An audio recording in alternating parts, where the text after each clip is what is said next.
KL, the expertise of the world in the palm of your hand. KL deemed to be university. Kiran గారు మీ దగ్గరికి వచ్చి మీరు ఇంత పెద్ద స్టార్ అయిన తర్వాత మీ దగ్గరికి వచ్చి కూడా కథ లేకుండా కథ చెప్పాలి డైరెక్ట్ చేయాలి అనుకునే డైరెక్టర్లు వచ్చారా ఎవరైనా? అంటే సినిమాలో మీరు వెళ్ళి కథ చెప్తారు కదా వాసు గారికి. చాలా మంది వస్తుంటారు. సో ఎవ్రీడే అలాంటి డైరెక్టర్లు మీరు కలుస్తూ ఉంటారా? లేదు, చాలా మంది, అంటే చాలా మందిలో ఆ తాపత్రయం ఉంటుంది, ఇంప్రెస్ చేయాలి అనే ఒక తాపత్రయం ఉంటుంది కదా.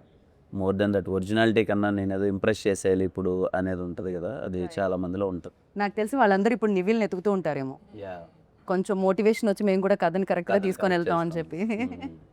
బట్ యా, గౌరీ చాలా ప్లేసెస్లో చాలామంది యూనో ఈ సీన్ ఆ సీన్ సెకండ్ హాఫ్లో ఎస్పెషల్లీ మీరు అక్కడ మాట్లాడి బాటిల్ బ్రేక్ అయ్యే సీన్ ఏదైతే ఉందో ఆ సీన్ గురించి చాలామంది అప్రిషియేట్ చేస్తున్నారు. For you like personally which scene you like most? నేను చెప్పలేనండి క్లియర్లీ, ఎందుకంటే నివి అనే క్యారెక్టర్ నేను గత అయితే మీరు చెప్పకండి, కిరణ్ గారిది చెప్పండి. కిరణ్ గారిది నాకు ఐ రియలీ లైక్ వదలనే లీడ్. నాకు అది చాలా బాగా అనిపించింది. అంటే అక్కడే మన లవ్ స్టోరీ, మా ఇద్దరు లవ్ స్టోరీ అక్కడి నుంచి అది స్టార్ట్ అవుతుంది కాబట్టి ఒక ఫన్ స్పేస్ నుంచి స్టోరీ ఇంకొక దగ్గరికి వెళ్తుంది. సో నాకు ఆ సీన్ చాలా నచ్చింది. అండ్ ఇంకొక కాన్వర్జేషన్ ఉంటుంది అనమాట, ఒక నరేషన్ అయిపోయిన తర్వాత వచ్చి మా అందరికీ ఎక్స్ప్లెయిన్ చేస్తాడు. అంటే నరేషన్ అయిపోయిన తర్వాత how he came up in life అనేది. నాకు ఆ సీన్లో I really like this performance a lot. నాకైతే అది చాలా ఫేవరెట్. ఆ సీన్లో గౌరీ అన్న డైలాగ్ చెప్తుంటే గౌరీ సజెషన్లో అన్న షార్ట్ తీస్తున్నారు. నేను అక్కడ మానిటర్ దగ్గర నేను ఏడుస్తున్నా. షార్ట్ ఓకే చెప్పేసా, దగ్గర రావట్లా, లక్కీ వచ్చి చెప్తున్నాడు అనమాట, గౌరీ కూడా ఏడుస్తుంది అన్న. ఎగ్జాక్ట్లీ, నాకు చాలా ఐ ఫెల్ట్ వెరీ మూవింగ్. అంటే నాకు చాలా సో థియేటర్లో ఆడియన్స్ కాదు, వైల్ లైక్ క్యాప్చర్ చేసేటప్పుడు మీరు కూడా ఎమోషనల్ అవ్వడం జరిగింది. అయితే నేను షార్ట్ గ్యాప్ సీన్ అయితే గౌరీ చేస్తున్నప్పుడు మదర్తో మాట్లాడే సీన్ ఉంటుంది కదా, అది చేస్తున్నప్పుడు నేను యాక్షన్ చెప్పి ఓకే చెప్పేసా, నేను ఏడుస్తున్నా. నాకేదో పాస్ట్ గుర్తొచ్చింది.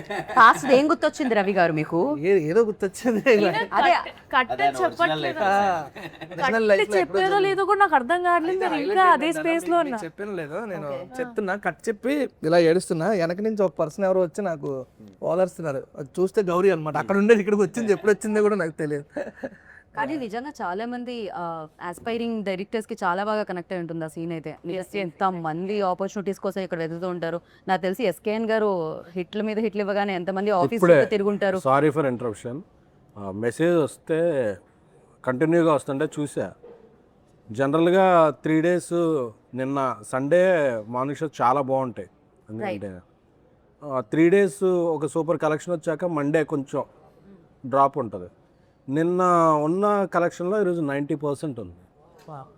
That is a sign for humongous బ్లాక్ బస్టర్కి ఇది వెళ్తానంటే వచ్చు. I'm very happy. ఎందుకంటే యాక్టర్స్ అందరూ యాక్టర్స్ అందరూ డైరెక్టర్స్ వీళ్ళందరూ ఫస్ట్ 3 days ఎంజాయ్ చేస్తారు. ఎందుకంటే it's for their appreciation collection. A producer will appreciate enjoy from 4th day which is Monday. ఎందుకంటే అక్కడ నుంచి అతను రన్ను ప్రాఫిట్ ఆధారపడి ఉండదు. సో మండే ఇంత స్ట్రాంగ్గా ఉందంటే ఈ సినిమా ఇది కాగదు అసలు. ఇప్పుడు పెట్టుకెళ్తాడు.